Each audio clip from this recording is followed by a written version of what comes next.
Hello and welcome to Business 130, Business Processes. My name is Miss Christina Campos and I will be your instructor for this course this month. I am producing this video just to give you a quick synopsis of exactly what will be going on in this class.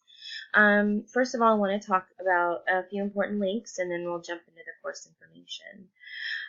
First link I want to talk about is announcements from your instructor.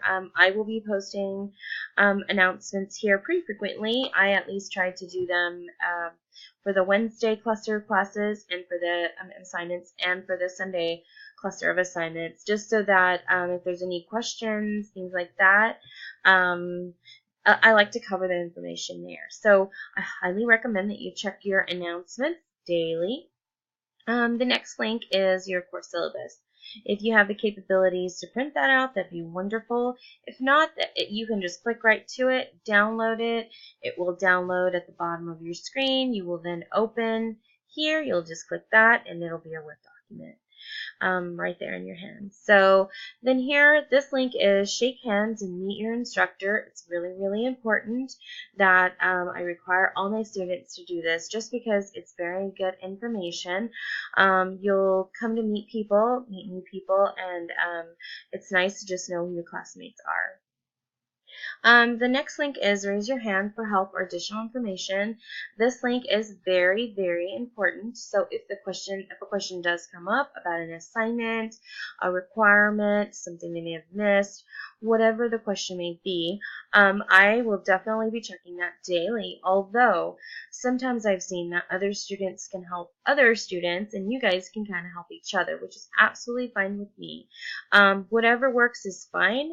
It's community building with these two links anyway, which we want to build, so it's super important. Down here we have our checklist. Now, the checklist is a very important tool that we utilize quite a bit because it does kind of give us a picture of what's going on in the class, what have we done, what have we not done, what do we need to do, and it checks things off as far as what's going on in the class. Now, keep in mind that the class does start on Monday, so that's November 13th, although it does give you the full week till Sunday at 11:59 to complete all the assignments. So here we go. This is a checklist here, and it does, as I said, November 13th through the 19th, and it gives you a little picture as far as what's due, what's coming up, what needs to be done before Sunday the 19th, and then on each week after that will look exactly the same with different assignments. So that's important to kind of keep a watch out for that as well. The next thing I want to talk about is go right into the actual assignments. So, as I said before, the lessons, for example, lesson 1 is due Wednesday. That's this cluster of assignments. Then lesson 2 is due Sunday, which is this cluster. Now, let me quickly talk about discussions. In the past, I have students that have just not really felt fond of this assignment, and it's a super duper assignment that is very important. I love this assignment. It's actually one of my favorites because we actually get to talk more to the students in regards to their feelings with whichever discussion is posted. So we've got our step 1, step 2, step 3, and step 4 here. I'm just kind of giving you information as far as what is going on. Then at the very bottom, it does give you expectations. Now, expectations are requirements. They do require 1 main post of 5 to 8 sentences, and then 3 responses, 3 to 5 sentences. Now, this main post will give you great insight on the discussion. Then you actually will go in and read your classmates and then do the 3 to 5 sentences. If this is completed, you will receive full credit, which is a 90% to 100%. So please do not fall short of the responses. It's important that you do that. Just kind of dig deep into the information, and trust me, if you do that, you will have no problem responding to your classmates. It's important that we do that. Also, if a classmate asks you a question or shoots a question, within the discussion back so you can kind of answer. And it just kind of feels like a real classroom. We want to build that. It's a community building within the online class. So we really, really want to work on that. So let me know if you have any questions in regards to that. I can definitely feel free to help you with that. But it's super important. So just kind of keep a watch for that.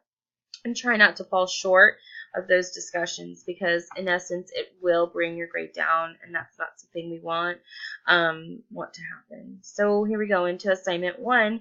Assignment 1 does kind of spill everything out here for you. It does kind of tell you which program is best to use, which is the Word program. It kind of gives you instructions there on what needs to be done. Once you're done there, then you will actually just add submission. I will be grading these manually, and then you will be able to move on to the next assignment. I would say if you have any free time just to kind of go into the class and review all of the assignments, start thinking about things you would like to write about as far as discussions. I usually sometimes recommend to my students to just kind of step away from the computer, write out the discussion, and then just write it out on paper before they type it out. Sometimes that seems to help people, but everyone's different, so whatever works for you. Then we've got a project here, your project submission. Now that project submission does give you all of the information there that is required of you, and it does show you the rubric here. The rubric is super important because it does tell you how it's going to be graded. The rubric does populate down here, which you may be able to view. Once you're done with that, same thing, you'll just add submission here, and that will populate into my window, and then I will grade that. If anything that I'm talking about today, you feel like it's going too fast, just feel free to reach out to me, and I'll be happy to explain to you at any time. The next thing you'll have is an exam. Now these are exams. This exam is for week 1, so it's the Wednesday assignments and the Sunday assignments, and it's chapters 1 through 5. So all of the assignments is kind of cumulative of this exam. So it's important that you actually are doing the assignments, doing the discussions. They all fall into those chapters 1 through 5. That pretty much is a synopsis of this course. Please feel free to reach out to me if you have any questions regarding this course, regarding any assignments, discussions. You do have the option to email instructor here. And you can also just text me through the cloud or email me, and my information is here in the announcements from your instructor. I think this is going to be a great mod. Please feel free to reach out to me if you have any questions or concerns.